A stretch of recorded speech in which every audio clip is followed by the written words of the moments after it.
Bagaimana menurutmu? Tanya Renata meminta tanggapan William atas rencananya. Kau gila, aku tidak akan membiarkanmu menyakiti Senaku, jawab William sedikit berteriak. Dasar bodoh, justru rencanaku ini bisa menjadikan kesempatan untuk mendekati dan mengambil hatinya. Jadikan dirimu sebagai satu-satunya orang yang ada di sampingnya di saat terpuruknya. Maka aku jamin dia akan tersentuh dengan apa yang kau lakukan untuknya, kata Renata dengan ekspresi mengejek. Jadi, kau yakin dengan rencanamu itu? Tanya William. Tentu saja, tugasku untuk menghancurkan hatinya dan tugasmu adalah memulihkan hatinya. Bagaimana pembagian tugas ini? Adil bukan? Baiklah, jadi kapan kita akan mulai? Nanti akan kuhubungi lagi. Aku harus pergi sekarang. Senang bekerja sama denganmu, Tuan William, kata Renata menjabat tangan William kemudian berjalan meninggalkan bar.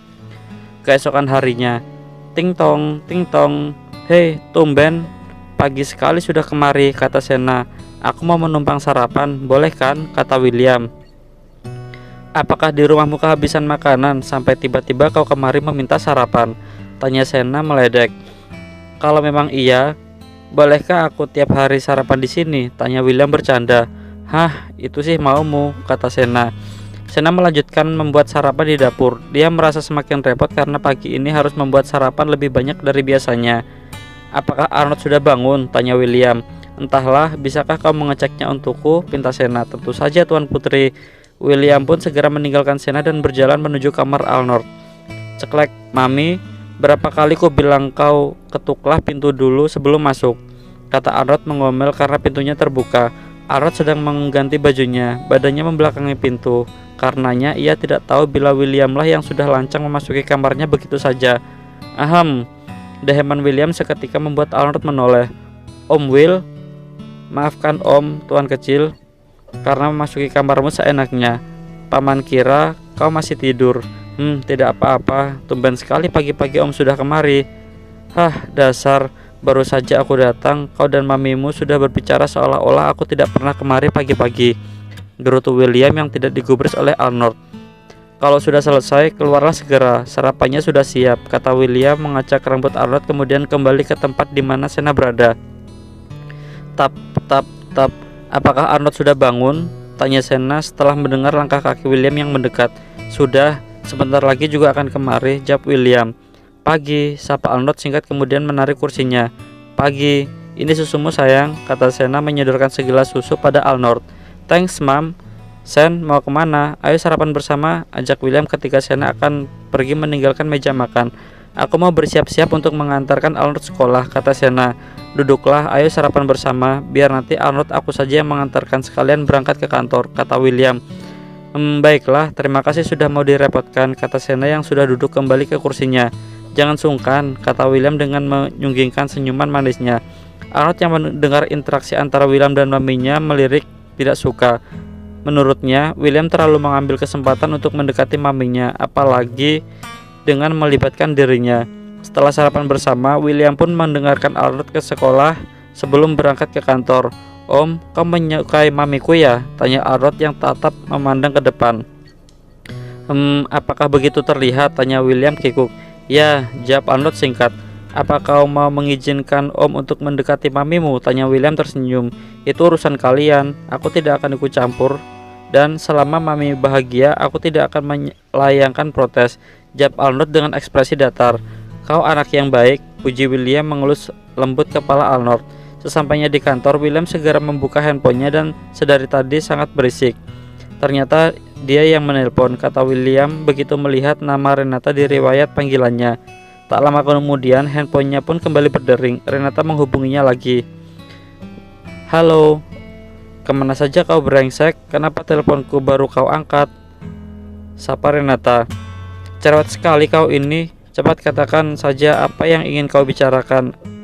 Soal rencana kita harus berjalan besok. Anak buahku akan beraksi terlebih dahulu. Kau juga bersiap-siaplah, ungkap Renata.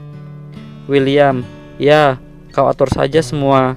William pun menutup teleponnya begitu saja kemudian mengusap kasar wajahnya. Haruskah aku melakukan ini? Tanya William pada dirinya sendiri. Sena berkeliling mall seorang diri untuk berbelanja. Semenjak ia memulai aksinya untuk menjadi sosok ibu yang baik untuk Arnold, Sena menjadi lebih sering berbelanja untuk mengisi penuh kulkas di tempat tinggalnya dengan banyak bahan makanan sehat. Bagus yang ini atau yang ini ya? Tanya Sena pada diri sendiri saat memilih tofu di lemari pendingin di dalam mall. Ini pasti lebih bagus karena ada kandungan udangnya, kata Sena yakin. Kemudian mengambil 2 buah tofu dan meletakkannya di ranjang belanja. Setelah selesai membeli segala kebutuhan dapur, Sena dengan susah payah dan sedikit sempoyongan membawa hasil belanjaannya ke tempat parkir di mana mobilnya berada. Sena menjalankan mobilnya dengan kecepatan sedang. Ia merasa tidak perlu terburu-buru karena hari ini Arnold memiliki kelas ekstrakurikuler di sekolahnya, jadi putranya itu pulang lebih sore. Perjalanan Sena merasa ada yang salah dengan mobilnya yang tiba-tiba mengeluarkan asap di bagian kap mesin. Sena pun menepikan mobilnya kemudian keluar untuk melihat apa yang salah. Wah, ada apa dengan mobilku? Kenapa bisa begini? Kata Sena mengacak rambutnya frustasi. Tiba-tiba seorang membekap hidung dan mulut Sena dengan sebuah sapu tangan. Sena berusaha memberontak dan melepaskan diri, tapi apa daya badannya melemas dan pandangannya menggelap seketika karena obat yang ada di sapu tangan itu. Sena menggercapkan matanya, kepala terasa begitu berat. Ia pandang sekeliling. Sebuah bangunan tua seperti gudang kosong yang sudah tidak digunakan. Sena mulai ketakutan, badannya gemetar dan keringat dinginnya mengalir dengan derasnya. Ingin rasanya Sena berlari keluar dari tempat mengerikan itu, namun sayang kaki dan tangannya terikat. Tidak ada yang bisa dilakukan Sena selain menangis. Semenjak itu di sekolah, Arnold berdiri seorang diri di depan pintu gerbang menunggu Sena menjemputnya. Arnold, kau belum dijemput nak? Tanya seorang wali kelas. Belum bu. Tidak biasanya juga mami terlambat selama ini, jawab Arnold. Biar ibu telepon mamimu ya, kata wali kelas. Tut. Tidak diangkat.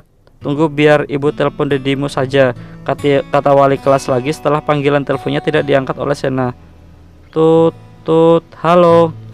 Wali kelas berbicara. Selamat siang, saya wali kelas Arnold. Arnold masih ada di sekolah dan belum ada yang menjemputnya tuan. Albert menjawab. Apa? Baiklah, tolong katakan pada Arnold untuk menunggu. Saya akan segera menjemputnya. Terima kasih. Arnold pun menutup teleponnya dan segera keluar dari kantor untuk menjemput sang putra. Bagaimana bisa Sena membiarkan Arnold menunggu selama ini? Ini sudah 3 jam sejak jam pulang sekolahnya, gumam Albert. Di dalam mobil, Albert berusaha untuk menghubungi Sena untuk meminta penjelasan. Bukan berarti Albert marah pada Sena. Ia hanya heran mengapa wanita itu tidak menghubunginya kalau memang sedang tidak bisa menjemput Arnold. Tut, kenapa tidak diangkat? Tanya Albert pada dirinya sendiri. Hei cantik, kau sudah bangun? Tanya seorang pria berkaos hitam pada Sena. Wajah cantik ini sayang sekali harus aku anggurkan, kata si pria mengelus pipi Sena. Lepaskan aku, kumohon lepaskan aku, pinta Sena memohon. Percuma kau memintaku untuk melepaskanmu, karena itu bukan hakku. Kau bisa meminta orang yang membayar kami untuk melepaskanmu nanti, kata si pria dengan menunjukkan senyum sembirnya. Siapa bos kalian? Tanya Sena terbata. Ada, dia seorang yang juga cantik sepertimu, tapi masih tak secantik dirimu, sayang. Ada, dia seorang yang juga cantik sepertimu, tapi masih tak secantik dirimu, kata si pria.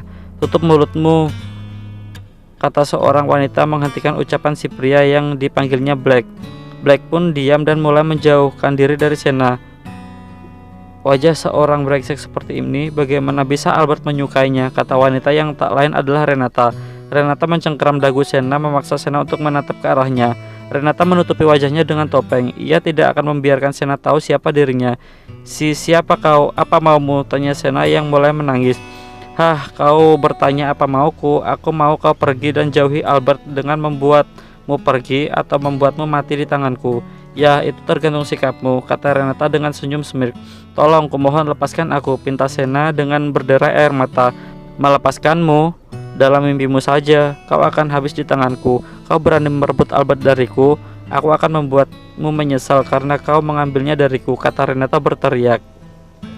Aku tidak pernah memintanya, dia sendiri yang datang padaku. Aku tidak bersalah, kata Sena dengan suara yang mulai serak. Dasar brengsek.